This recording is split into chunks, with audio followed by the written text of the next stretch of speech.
the Sid Cordle Christian People's Alliance. Sad weekend, Sid, with Bondi and all that it means, but I want to pick one particular thing that is obvious to a number of us, that this was only a matter of time before it happened. And the Aussies speak the truth directly, like us Northerners. And they're putting a lot of the blame on the Prime Minister and the way the country's heaved to the left. And they've just not looked at the Jewish problem. And it's the same in Britain. Well, yes, it's interesting. Israel is also blaming the Australian government because they said we warned them. And, they said, the Jewish community is in danger and, action needs to be taken. But the Australian government is one of the few countries in the world that have decided that they want to recognize a non-existent Palestinian state. And when you recognize a non-existent Palestinian state, you're recognizing what they want. And what they want is, Abbas and Hamas and all of them is from the river to the sea, which basically means wipe out Israel.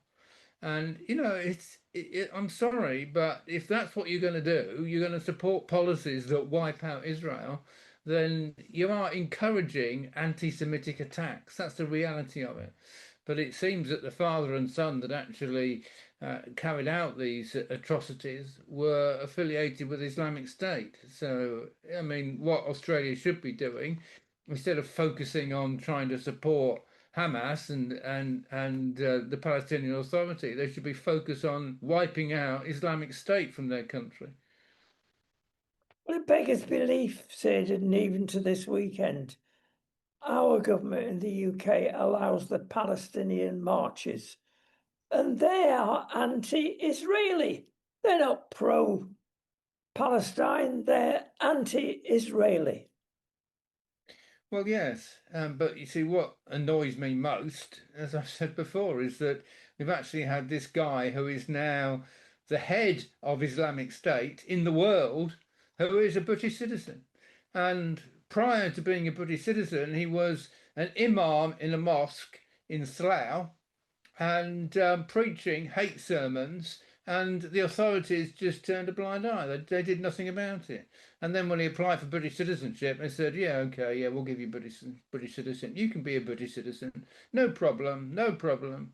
The head of Islamic State in the whole world is granted British citizenship. You say, what on earth do we think we're playing at? We've got nowhere near getting to grips with what Islamic radicalism is all about and what Islamic radicalism means and what you need to do to stamp it out. We've got nowhere near. Indeed, we haven't. A subject a little bit akin to this. Tony Blair keeps coming out of his box, doesn't he? And he's been booted out of the Gaza Council. They've done it very cleverly. Oh, don't worry, Tony, the Arab states are all against you, but we'll make you an exec in this new committee we're forming. Yeah, sideways move there. The Donald doesn't always get it right, does he?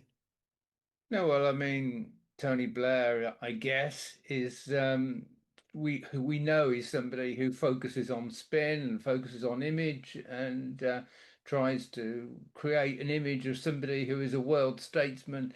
He's set up various bodies that, I mean, he is a one world government man, is Tony Blair. And, he'd like to be president of the whole world. It's he's gone for things. He tried to be the EU president, but they didn't want him as EU president. He tries to get himself into all sorts of different positions.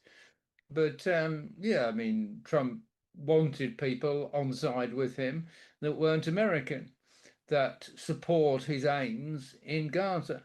And Tony Blair came along as somebody, yeah, well, he certainly is a former prime minister of many years in the United Kingdom. Apparently somebody of standing and willing to stand alongside Trump. And he's like, yeah, this is the sort of person that I want on my peace committee. but I think he focused more on the image than he did the actual reality of the person. I think that's what's happened. Yeah, and Trump seems to have gone quiet this last week or so. Actually, he hasn't. He's poking behind the scenes. One of the things, of course, is his attack on Sadiq Khan. Is he really attacking his big mate Starmer? I mean, there's a smoke screen here somewhere, and Trump looks at London and says, "Wow, has that changed? And migration has caused it." Is he getting at Starmer? Well, the thing about Trump is that he is inconsistent and he's unreliable. And he might say one thing one day, and then another day, he's happy to change his mind if he thinks that what he said is not correct. I mean, he's shown that over and over again. But you see, I think you've got to understand that when Starmer first contacted Trump when he was first in office, Starmer went to the United States with an invitation from Trump for a second state visit to the United Kingdom, which was a great honor. I mean, it's very unusual for presidents to have more than one state visit to the United Kingdom, and he welcomed the honour and came on the state visit. But he wasn't given the opportunity to address the joint houses of House of Parliament, the House of Commons, and the House of Lords, which Macron was. But nevertheless, it was a great honour to invite him over to the United Kingdom, and he behaved incredibly responsibly. Of course, when he came over, he welcomed the king, he welcomed Starmer, and he referred to Starmer as his friend, and so on and so forth. But it's the right thing to do when you're in a foreign country as a guest. But that doesn't mean that he supports all Starmer's policies. And if Starmer does things that he doesn't like, he's not afraid to say, sorry, what you're doing is wrong. And what he said about immigration is yes, immigration is a danger to all European countries because what we now know, which wasn't clear to me beforehand anyway, is that what's happening is that Islamic countries are engaging in what they call the Hajj. The Hajj being emigration from their country to another country in order to spread Islam. And that is what is going on.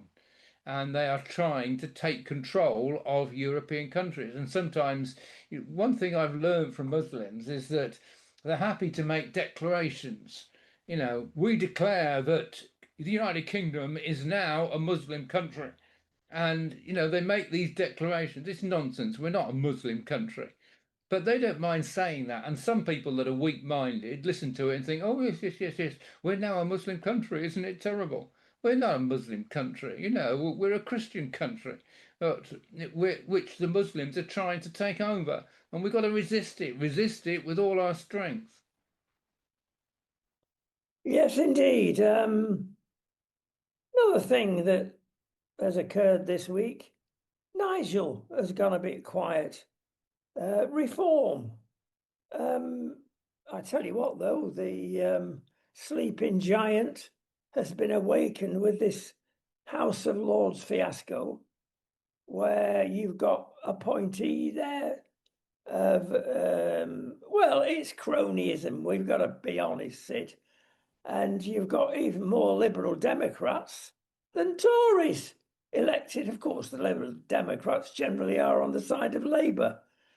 This is another device, apart from the mayoral system in the south of England, that Starmer's been up to, of getting rid of our democracy. And quite right on one respect.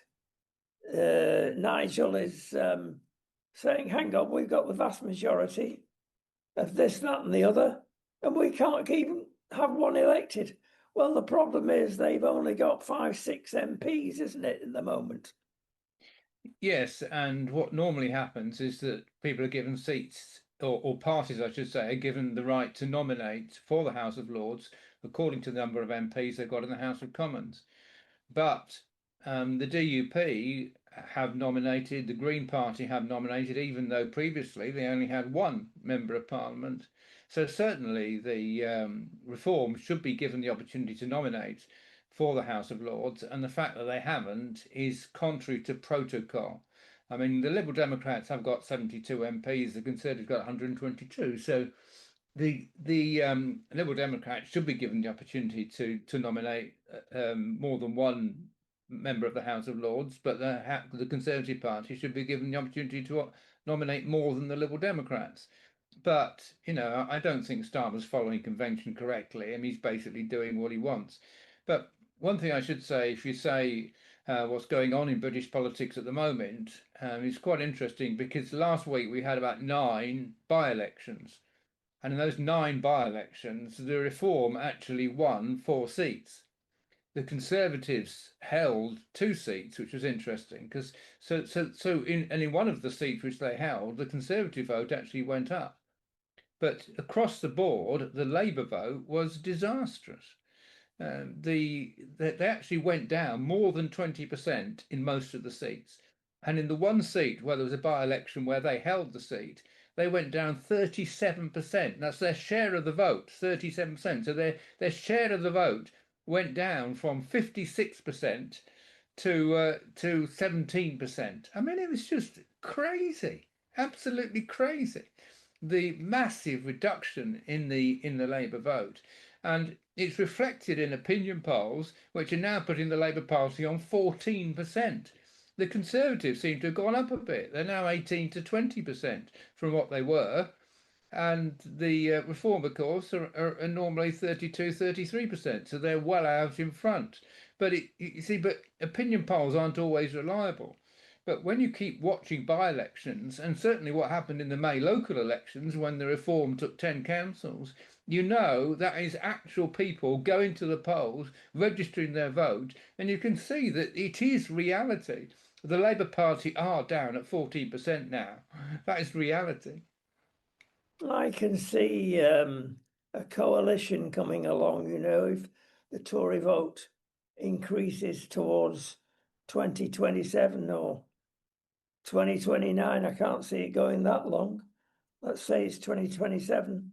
I can see them having to get together to keep a coalition out from the Greens, the other parties, and Labour. Unholy bedfellows, Greens with anybody at the moment. Well, yeah, I agree with you, but I think in the next general election, the mode will be to get Labour out. You see, what they hope will be that they want to create a coalition to stop reform. So what they're going, including the BBC, including all the left-wing media, are going to tell us how terrible a reform government would be and what a total disaster it will be having the far right running the United Kingdom. That's their message. And we've got to coalesce together somehow. Even the Conservatives won't be as bad as Reform. So we've got to do our level best to stop Reform in any seat where the Reform look like winning. And that's going to be the message of the media. But I don't think that's going to be the mood of the country. I think the mood of the country will be we've got to get Labour out. And maybe people on the left will be voting Green to get Labour out. But I think there'll be a lot more people voting either Conservative or Reform to get Labour out. And if Conservatives looks as though they're more likely to win a seat, then they'll vote for the Conservatives. If Reform are more likely to win the seat, then the Conservatives will vote Reform. I think that what will happen at the next general election. Well, if Rachel Reeves has anything to do with it, you're probably right. Lots of things are coming out from this wretched budget. One, of course, is the famous reappraisal of band HG, whatever you are. And she's come along and said, oh dear, there's some council houses in London that are going to be paying this super rich mansion tax. Right, we'll not apply it to council houses. And other things come up. The vicars in big old vicarages in central of London have become millionaires. She's not letting them off the hook. Well, it's interesting. See, when you apply a mansion tax and you say any property worth more than 2 million, you're going to have to pay a new tax. then of course some of these old vicarages are worth more than 2 million, because some of them are very, very beautiful buildings that have been around for a very long time.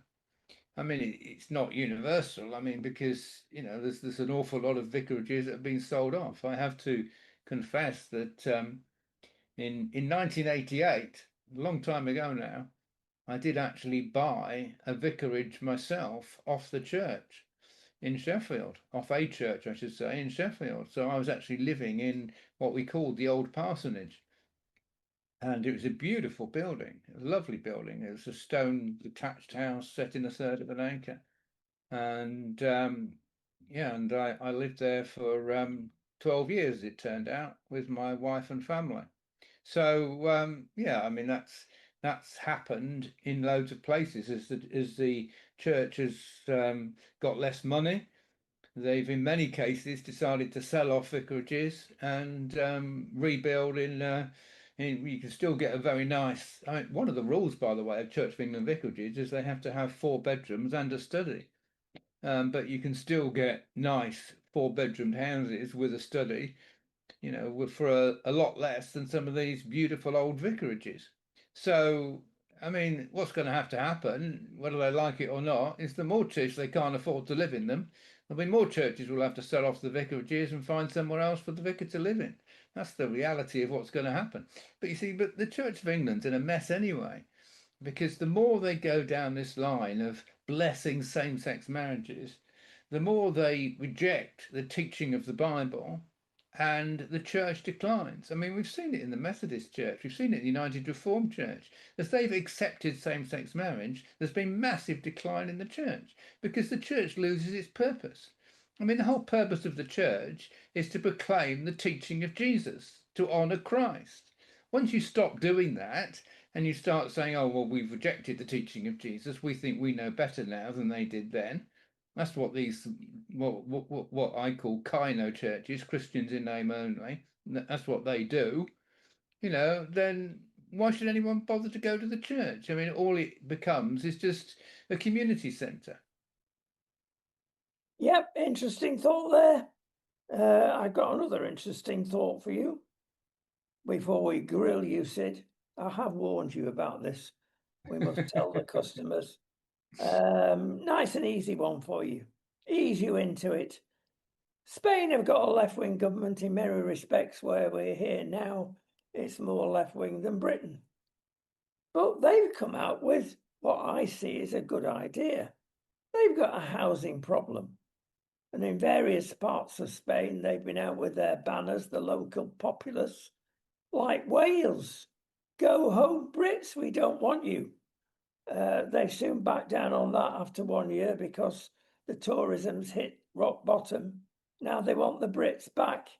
They think, the politicians, it's all caused by rich Brits. Something similar, I suppose, to Wales. No, it's not, does nothing but annoy people, makes them sell properties. The local populace are not affected. Basically, the problem is there's not enough houses in Spain, in Britain. Now, Labour have abjectly failed in this. Dear old Angela, nowhere near enough houses can possibly be built. But Spain have got a way to do it. It's called Casa 47. The law is going through called Casa 47. Casa means house. 47, goodness knows why that's there, but it is. And what they've decided to do, and don't forget, Spain are very now good builders and very rapid builders, is that they've got land and there are ways and means of getting land. And they've contacted big builders and say, look, we want basic spec here. We want it rapidly. Go for it. So in other words, they're contacting the professionals who know how to build big and quickly. And they've not got the dreadful planning scourge as we have in Great Britain and other cunning means that over the years the builders have devised to sit on land. They've got rid of that. And this will work, Sid, because it's local houses for locals. Benefit of Spain, of course, they've got a darn sight more land and less population than we have in the UK. Should we do something similar? Well, the answer is to your question is I don't know, to be quite honest with you. But what I do know is that we can't just ride roughshod over all the planning rules, and we can't just build anything. You see, we made a major mistake back in the 1960s under Macmillan, when all the focus was on number of units. We've got to build housing units. We've got to get that time they were talking about getting rid of the slums, knock down the slums, build new houses. And it's all about how many units can we build in a short space of time. And basically what they built was new high-rise slums. And they only lasted about 20 years. And 20 years later, they're then having to demolish all these massive number of units that they built because they were just poor quality and people don't want to just live in a concrete jungle, frankly. What we're doing now is basically building nice houses. And even when we're building skyscrapers, flats by railway stations, I've seen them. I've seen them at Canning Town. I've seen them at Tottenham Hale. They're building a lot of houses there, high-rise houses, but they are beautiful houses. I mean, beautiful flats, I should say. Sorry, where they'll have somebody on reception. The people that buy the flats have got to, they're not cheap, but they are very nice. They're very pleasant. They've normally got some nice facilities as well. They've have a swimming pool, have a gym on site, and they're good quality. And what we need to do, by the way, is understand you have to build close to railway stations. There has to be infrastructure in place. Because if all you do is just build on countryside, and you haven't got the roads, you haven't got the water and the sewerage systems properly in place, and you just find you've just made a whole mess, frankly. So, and everything just nobody can get around, everything becomes overloaded. So you've got to build in the right place and you've got to build the right quality. And I think by and large we are. I mean, what's going on in Spain, I can't really comment because I don't know, but I do know that riding roughshod over planning rules is not the answer. Okay, let's put a crash helmet on you now, Sid. And we're near Christmas, so we'll have 12 days of porky pies instead of the usual name for this time of the year. And the porky pies are coming from Starmer stroke Reeves. And I'm going to give you the 12 days of Christmas. Yes. Number one, there was a lie, and I repeat the word lie, that the budget didn't break the manifesto. Comments, please. Oh, absolutely, because the manifesto said, actually, what the manifesto said was that we will raise no more than 9 billion extra in tax. Any further spending that is required will come from existing budgets. That's what the manifesto said. But verbally, they said repeatedly, we will not raise income tax, national insurance, or VAT. Whatever happens, we will not raise those taxes. And the first thing they did, of course, was to raise national insurance. They raised employers' national insurance, and they said, "Oh well, no, we didn't. When we said we wouldn't raise national insurance, what we meant was employees' national insurance, not employers' national insurance." That's not what they said, but that's what that was their excuse. That then this time round they've put a further freeze on tax thresholds. That is, in real terms, increase in tax, and a lot more people are being brought into tax because of that freeze. So, I'm sorry, but in effect, they've raised income tax for everyone. And some of the people worst affected, I'm afraid, are people that are going to be brought into the 40% tax bracket because there's been no increase for several years on the threshold for the 40% tax band, which now kicks in at about 55,000, including the tax threshold. So it's there's a lot of people earning more than that are going to be brought into 40% tax because of this budget. even doctors, nurses, and school teachers, their own voters will be brought in. Yeah. Right, number two, the second lie. The black hole, the famous black hole of 30 billion prior to the budget, didn't exist. Well, yes, we now know that. I mean, what they tried to talk about, which they did talk about, which was true, was that the productivity improvements are less than expected, and that meant a lower income. But they also had higher income come in October, partly because of their increases in national insurance, but also because of their wage rises, because all their wage rises meant those people given the wage rises paid more tax. So, because of higher wage rises, that meant higher tax receipts. So, the actual situation prior to the budget was that Rachel Reeves had a 4.2 billion surplus, and she said she had a 30 billion black hole. What she said was frankly false. False. Right, number three, lie. Pubs will perhaps face a 4% increase in costs, perhaps. The business rates I'm thinking about here, Sid. Yes, but you see, the problem is they've also got problem with national insurance in employers' national insurance, which the pubs have got to pay. They've also got the problem of the increase in the national minimum wage, which hasn't cost the government anything, but it will cost pubs because a lot of people working behind bars are students and young people that are paid relatively modest wages, but they're happy to do that sort of work because it gives them a bit of extra pocket money, especially around Christmas. You know, they're not studying, so they can come and work in the pub and earn a little bit of extra money. But now the government's been saying, oh, you can't pay them £10 an hour anymore. It's now got to be £12.50 an hour. And obviously that's a big extra cost for the pubs. So there's the cost of the pubs have gone up in other ways, not just in the increase in the council tax. Number four, lie.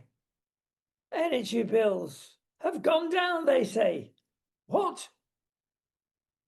Well, see, what they've done there is that they've removed the green levy and put that on in different ways. And they've said because we've removed the green levy, that will lead to £150 reduction in energy bills. But the reality is that up to now, there's been £183 increase in energy bills.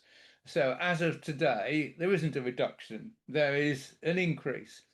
And I'm afraid the reality is that uh, that's going to continue because they're not doing anything, frankly, to bring down energy bills. I mean, that's just a fiddle. But you see, but what we were promised prior to the general election was that energy bills would be coming down £900 because we would be moving from expensive gas to cheap wind. But they've now found that wind isn't cheap. One of the reasons, by the way, is simply because these windmills don't last that many years.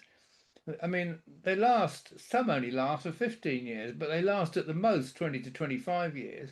So then you've got to replace all these windmills that you've built, and you find that the cost of replacing them is actually quite considerable.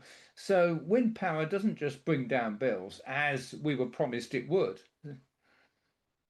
Yeah, promises, promises. Number five, lie. Teacher numbers have actually gone up. Well, well, they haven't. I mean, the actual total number of teachers employed in the UK is now 400 less than it was when Labour came into office.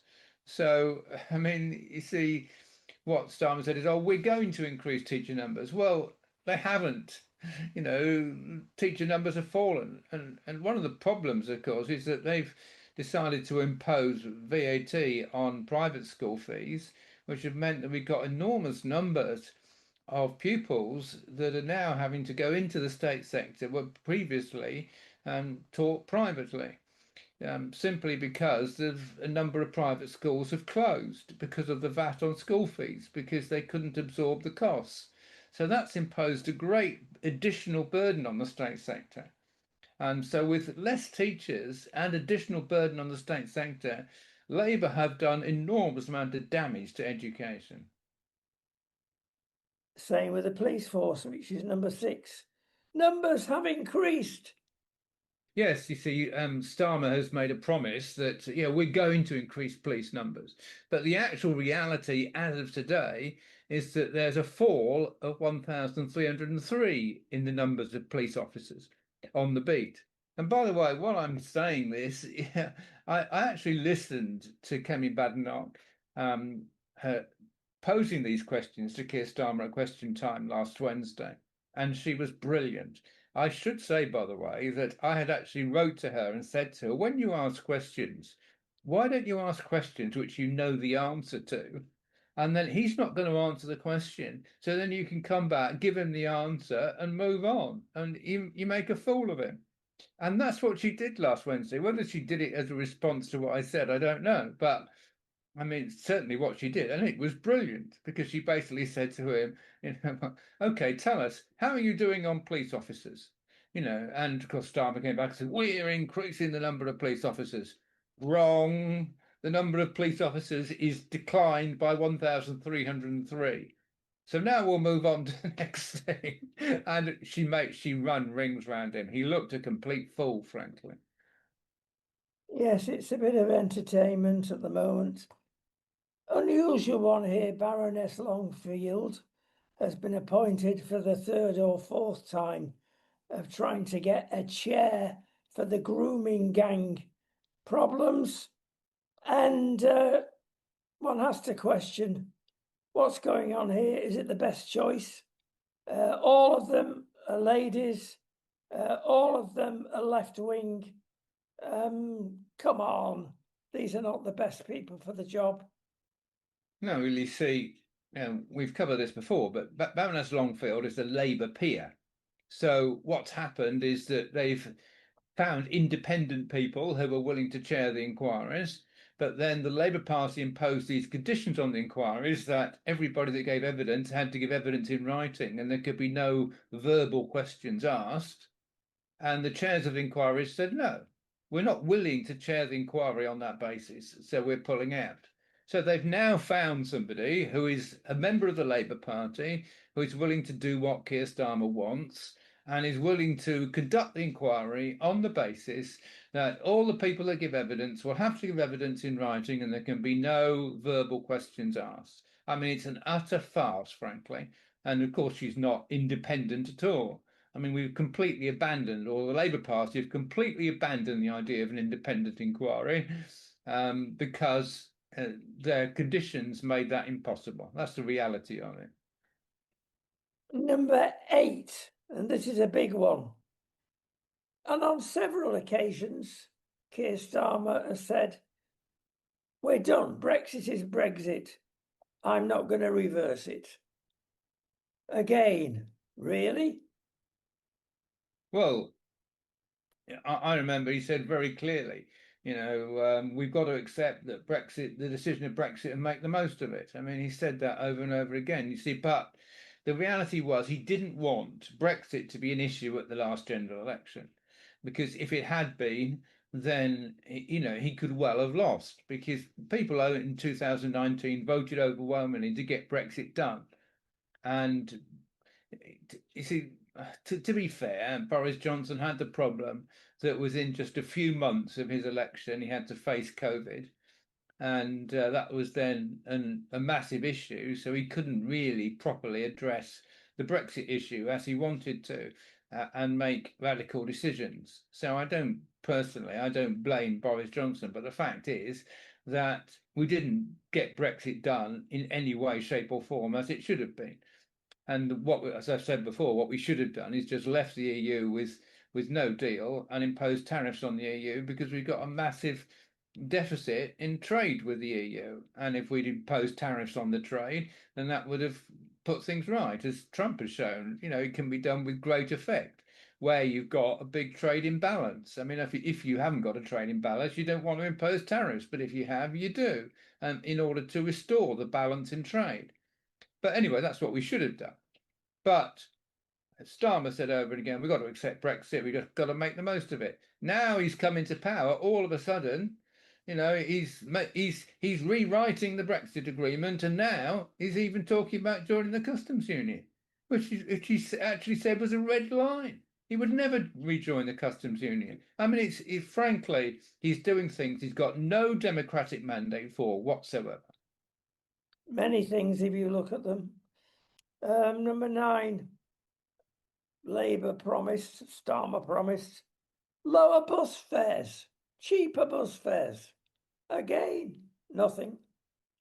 Well, the truth is that the Conservatives froze bus fares at £2, and the Labour Party have put them up to £3. The bus fares are now frozen at £3. I mean, whether that's a good policy or bad policy, I don't know. But what is clear is that the Labour Party have increased bus fares by 50%. They've certainly not reduced them.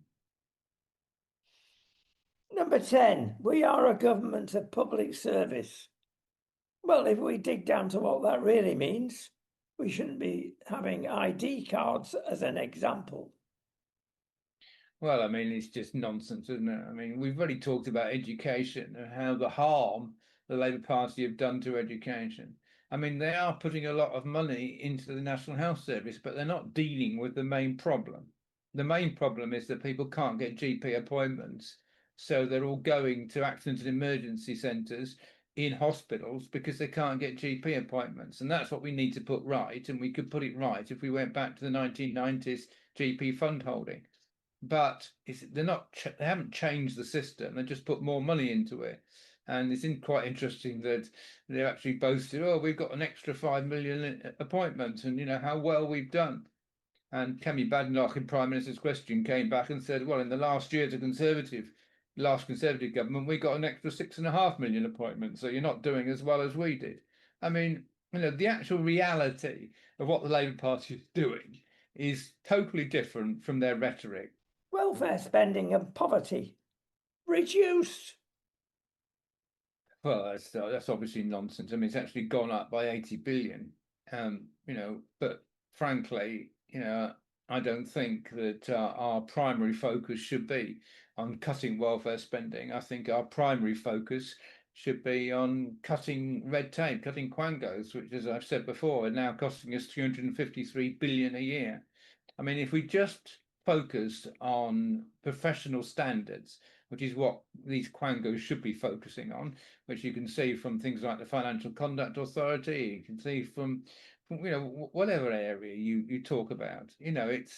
We need quangos focusing on professional standards. We don't need all this net zero task force and jet zero task force and goodness. I mean, they've set up 28 new quangos, 7 of which are environment quangos. Just scrap the lot, frankly. And that's what we should be focusing on. We save all those billions and we can afford the welfare bill.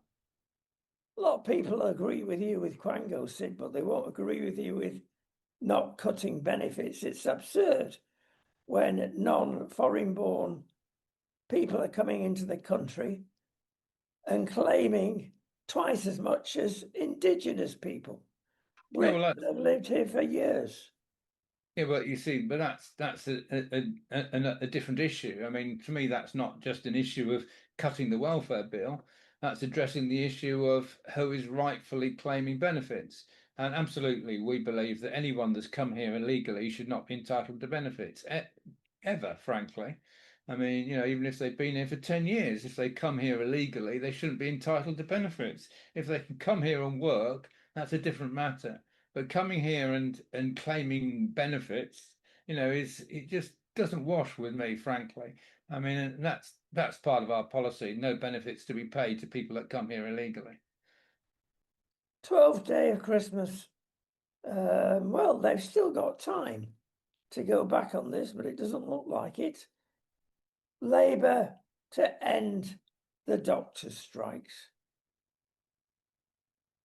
Well, the reality, of course, is that strikes are continuing. But you see, when they ended the doctors' strike, what they should have done is impose conditions for the extra pay. In other words, the conditions should have been either you work longer hours or you work more unsociable hours without without being paid for them or whatever. I mean, they've got to get something extra for their extra money. But instead of that, instead of negotiating some improved terms, improved productivity for the pay, they just paid them, with no improvement in productivity, of no improvement in working practices. And that's why they've now said, "Oh, yeah, we got that easily with no conditions. Now let's go and get some more." I mean, to be frankly, that's a trade union's job. A trade union's job is to get as much pay as they can for their members. So you can't really blame the union. You've got to blame the government for being so stupid. It's just to hand them the money with no benefits. A lot of people were saying that this was the time to impose police army conditions.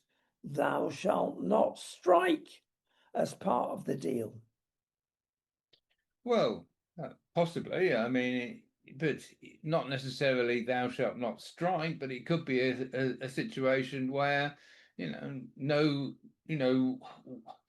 we will improve the amount of guaranteed protection for accident emergencies and also for cancer operations and also for people that are involved in flu, and these will be protected areas that no strike will be allowed to prevent these from taking place. So that could have been part of the improvement that was negotiated when additional pay was put in place. It's common sense. It should be common sense. When you negotiate improvements in order to get extra pay. You don't just give extra pay with no improvements. It's common sense. Well, we move for some light relief, or is it? Towards the end of the programme, Sid, we go to our sport spot, and well recognised and respected pundits, not just one, many. Start with cricket. Brain dead imbeciles. That's the way the modern game is. Obviously referring to the debacle in Australia with our cricket team, Simon Heffer being one of them. Bazball, short game, ruined our cricket. Now it's difficult here because you've got 40 over, 50 over cricket, and there's room for that. But when you've got the 100 and so many other competitions worldwide, dumbing down, inverted commas, and people are getting paid a fortune, more than appearing in a test side, just for 2 hours in the evening. So in that sense, you can't blame the professional cricketers liking the situation, but boy, has it affected the game.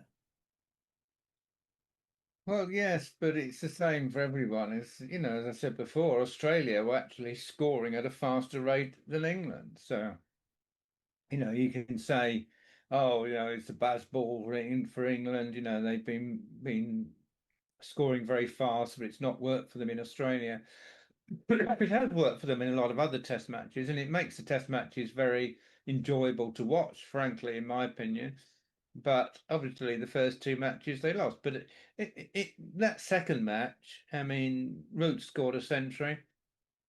England played quite well, and fought quite hard, but they just weren't good enough in Australia for some reason. I've yet to be convinced, Sid, but there we go. Something interesting and akin, if you wish, was an interview this weekend with Paul Parker, ex-Man U fullback. Come out with some home truths about where the game is now.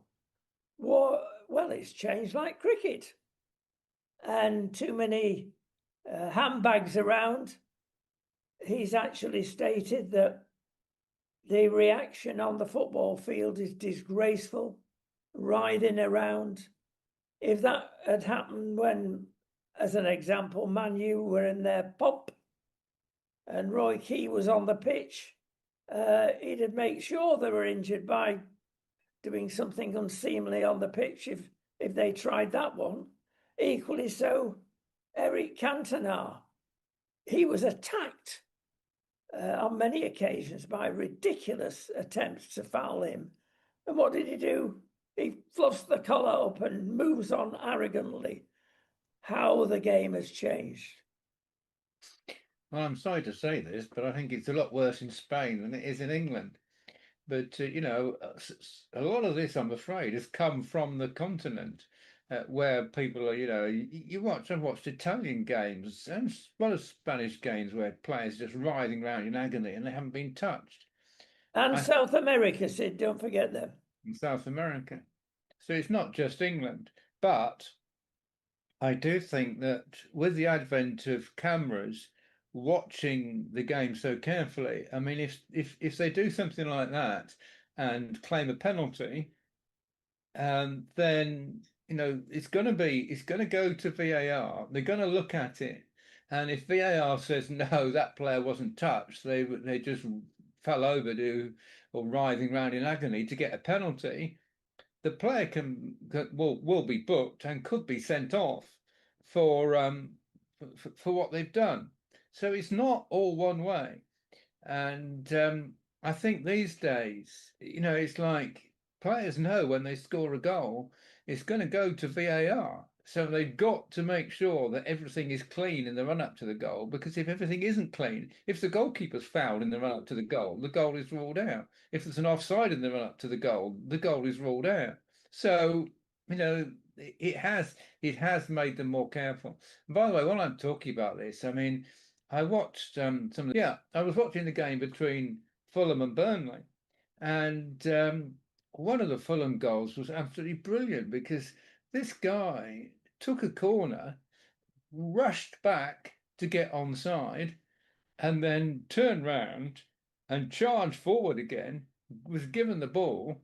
Looked like he was in an offside position, but he wasn't, because he'd actually rushed back to get himself onside and crossed and to it perfectly to a fellow Fulham player who headed it into the goal. And you thought, wow, because I think in the past players were a lot more lazy, that they didn't make sure they got onside. It didn't matter so much because it's you didn't have all this VAR watching everything so carefully. But it does mean in some circumstances you do see brilliant behaviour like that. Well, Sid have gone and forgotten our agreement. We'll forgive him, I think. The three letters that we never mention on this program are V, A, and R, because it ruins the game. Good job he knows what he's talking about with politics. Sid, time has gone. We'll see you next week. Okay, cheers.